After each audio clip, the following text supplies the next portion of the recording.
Studies show that by neglecting your mental or emotional health can actually increase the risk by 70% on your physical health. This tells us that we are holistic beings and it is all interconnected. And I want to do this video because I believe that so many of us are just unaware of how important it is to look at ourselves mentally, emotionally, physically, spiritually, sexually. We are always told about physical health and then mental health, but actually it all matters. It's all connected. So I'm going to go through the list and just give you some tips of what you can do just to keep into your awareness of what you are doing daily and things that can actually help you to improve these different parts. And remember, because it's all interconnected, one will be affecting the other. And just to give you a little glimpse from my own past was I actually physically and mentally and emotionally wasn't looking after myself. That actually had an impact on my sexual health. Okay, because I was tired, I was run down, I wasn't connected to myself, so I didn't want to be connected to another, wasn't looking after myself. That's just one simple way of showing how this can have a knock-on effect with something that seems so different. Okay, so the first one I've got is mentally, looking after yourself mentally. This could be making sure that you are growing, making sure that you are learning something, making sure you are listening to things that inspire you. Because when we do this, this kind of energy actually uplifts our spirit. Who wants to have sex when they're feeling down and in the dumps? Okay, some people might. But the majority of people are more in the mood when they have that energy, that high vibey feeling in their body, and then wanting to reach out and to connect, okay? And that's just how it can affect sexually. But then mentally, imagine if you've got more energy. We know by studies when you have more energy, when you are more on it mentally because your vibrations have been raised by what you're consuming, it then has a knock-on effect emotionally because you're feeling happier, you're feeling more vibrant, you're feeling more full of life. Okay, so that's also emotionally how it can impact you. So the next one I want to move on to is emotionally. So emotionally, things that you can do that nurture yourself could be having a nice bath, going for a walk in nature, taking a 10-minute silent meditation with no interruptions, have your phone off, maybe listening to the sound of the waves or something like that. And also just acknowledge like feelings in your body, because we have feelings and we have emotions, okay? So when we have certain feelings, as an example, so if I am feeling stressed, so that's the emotion, then the feeling could be a tightness in my chest. If I'm feeling worried or anxious, that's the emotion. The feeling could be butterflies in my stomach. So it's about being connected to what feelings you have in your body, which then is what emotion that is connected to. And because when you are aware of that, when you know then that these feelings come up in your body, you know to do something about it. I mean, simple ones are like, if you're feeling like you need to cry, cry. If you're feeling anger and you have that emotion, let it out in a healthy way. That could just be going to the middle of nowhere and just like, really letting it out. It could be playing music and singing as loud as you can from the top of your lungs and just getting that energy out. Whatever the emotion is, find a way of allowing it to let it release from your body, okay? Because what can happen is, let's just say you've got the emotion of sadness that you're not letting out. Well, that can affect how you connect with somebody. Let's just say with your partner or at work. Somebody can easily do the smallest thing that will trigger you to cry and get upset. And it's not necessarily what they have done or them. It's because you have this bubbling at your surface, and this is a trigger for you to release it. So then it has an impact on other relationships. Say it's anger. Something's upset you, annoyed you, frustrated you, whatever it is. Then you go home. Well, maybe then you're not feeling like you want to have sex with your partner. Maybe they do something that upsets you, but then you get angry at them. But it's not them. They are just the trigger for you releasing. So can you see, even with your emotion and not working on your emotion of keeping it in equilibrium, keeping it balanced, how it can spill over and affect other things in your life? So the next one on the list I have is physically. So physically, this could be making the right food choices. Like I heard something this morning and I absolutely loved it. It was like, why is it? It was something on the lines of, why is it that proper food, like real food, cost more than manufactured crap? And it's so the truth. And so we've been led to believe that, like, I don't know, Greg's, Domino's, like, you know, most of the foods in the shop, that all of this is food. It's not food, it's processed food. If it's processed, it's not real food.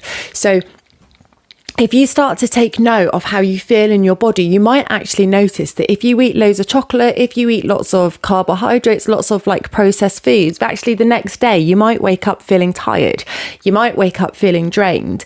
You know, you might not have the best sleep. And so we know that these things, when you're feeling like that, so you have less energy, that actually will affect your mood. So physically, you know, even if you go for a walk, get out in nature, go to the gym, making sure you're having a little bit of activity, because when you have movement, firstly, it helps energy move through the body and make its way out. So that even can be like trauma. It can help trauma to be released from the body, but on an everyday scale, you know, just all those little things that might niggle at you, that will help to get it out. But then also physically, having that movement is really good for the body. And again, so looking after yourself physically and all the things that are coming in will have a knock-on effect with your mood, with your sex life, with the energy that you bring to your family, to your friends, to your work colleagues, even to yourself, because it's either going to leave you, again, raising your vibrations, giving you more energy, helping you to feel great, you know, which then is going to have a knock-on effect with your ability to learn and how much you can focus on things. It's all interconnected. So the next one I have on my list is spiritually.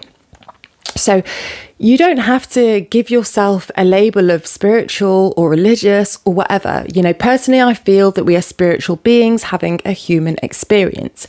But spiritually is just looking after our spirit. And it's important to be able to define the difference between your spirit and your emotions, because I'd imagine that they feel quite very similar when it's high vibey. So your spirit needs time to be. Okay, you can't be doing all the time, because when you take time to sit and be, that's when ideas come up, or that's when you have answers to things that maybe you've been mulling over and not really sure about. That's when we can have like creativity coming to us. That's when, whether, I don't know, we've been unsure about work or a relationship, that's the times when it comes and it will come up for us. But when we're taking that time to be silent and to sit, it allows the space for us to hear. Because when you're busy all the time and you're always doing, it's very hard to hear your spirit. It's very hard to hear the intuition, because it's completely drowned out by all the stimulation that's going on around you. And so when you are connected to your spirit, you then are able to notice when you are more in alignment, and you can hear that, you can feel that in your body. And so when you're not in alignment, then we'll have the impact of like perhaps not looking after yourself physically, staying in the wrong job, the wrong relationship for too long. Emotionally, you're like on a emotional roller coaster. But all of these things, we can get like the message from our spirit. So take the time to connect with your spirit, because when you are not in alignment, it will impact all of these things in your life. So the next one and the last one is sexually. Looking after yourself and connecting with your sexual health. So it doesn't matter whether you are in a relationship or if you are not. Okay. So sexually, it could be like, can you just remember, like if I'm just talking about if you're single or maybe at the starts of a relationship, because you can be in a relationship, but doesn't mean that you are still connected to yourself sexually.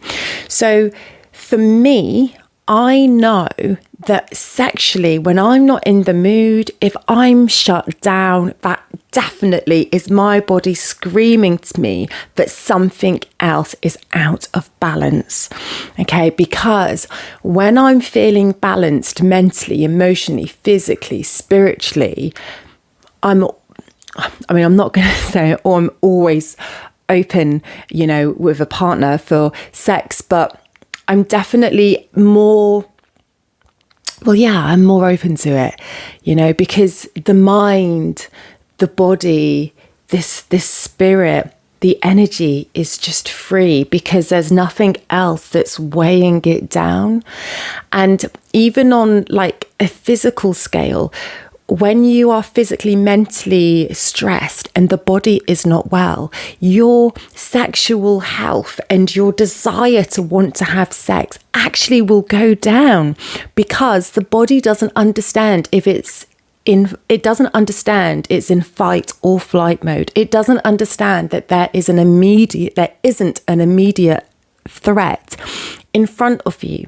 So one of the first things to go will be your desire to want to have sex. Why is the body going to want to get you aroused when it thinks it might potentially get killed? Okay, so can you see how very important it is of looking after those? And if you are looking after those, but you're not necessarily connected with your partner, we'll just have the awareness that we all are aroused by different things. And it's very important to understand what arouses you, what arouses your partner, so you can connect and meet in the middle of that. But if you're not with a partner, things that you can do to look after your sexual health could be to put some sexy music on, dance and move, wear something sexy under your clothes, like take some nice pictures of yourself, connect with yourself and that energy, because sexual energy is life force energy. And when you are connected with that, like your creativity, how you move in the world, like your light will be shining bright. Okay. And you will know, because you just have this amazing feeling in the body, like you're unstoppable. Okay. And when you don't have that, you'll know, because it just remember again, like the first signs of, when you're first getting to know somebody and you're kissing and you're connecting sexually, like how those feelings are in the body. And it's not necessarily the person giving you them. You have them inside of you. They're all from you. They're just able to tap into that and trigger that within you. Okay. So you already have those feelings. You can connect to those feelings without having a person, but just remember how that feels versus when you don't have that. So that's a way of knowing, like if you're in balance or out of balance with that. And just please, just maybe even write down for yourself, like mentally, emotionally, physically, spiritually, sexually. Okay, how do I know when I feel good mentally? What are the signs in my life, emotionally, physically, write it all down, because I feel like when you get things out of here and you get it down, it kind of just sends a message better to your subconscious. And we know, and I've spoken lots about the reticular activating system, because you are then bringing it to the awareness of your subconscious and your conscious mind. Okay? Right, gonna leave the video here. So much love, so much blessings, and thank you so much. All the best. Mwah.